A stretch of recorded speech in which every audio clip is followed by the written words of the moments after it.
आवाज कमी कर ना. हत्ती चले बाजार और कुत्ते भुके. या म्हणीचं महत्व मला अजून काही कळलं नाही, पण काय काही कळत नाही. बरं, हत्तीचा आणि कुत्र्याचा मतदारसंघ एक नाहीये. हत्ती जंगलात असतो आणि कुत्र कुठं असतो?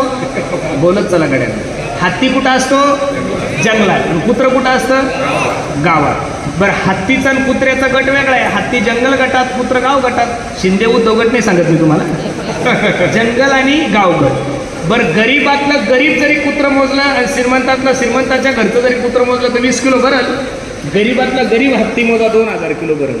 बरं, एकूण एकाची भाषा कळत नाही, दोघांचं क्षेत्र वेगळं, दोघांची ताकद वेगळी, दोघांचं रूप वेगळं, तरी सुद्धा गावात हत्ती आला की कुत्रे का म्हणून भुकत असतील? सोपं उत्तर सांगतो. हत्ती गावात आला की त्याला पाहण्यासाठी लोक गोळा होतात आणि बऱ्याचशा कुत्र्यांना देख होत नाही म्हणून कुत्रे भुकतात.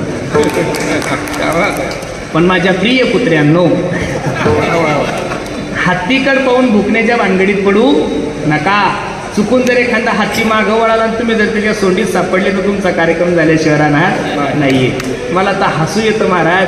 ज्याला ग्रामपंचायतला 2 मतदान पडतं ते सुद्धा म्हणतो नरेंद्र मोदीला अक्कल नाही. अरे तुझं बजेट किती बावळ्या, तू बोलतो कोणाला कळलं पाहिजेत ना.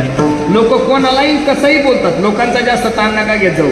अरे समाजाचा विचार करू नका. तुका म्हणे आता ऐका हे वचन आणि तेजोनियाजन भक्ती करा, मस्तिष्क परमार्थ करा.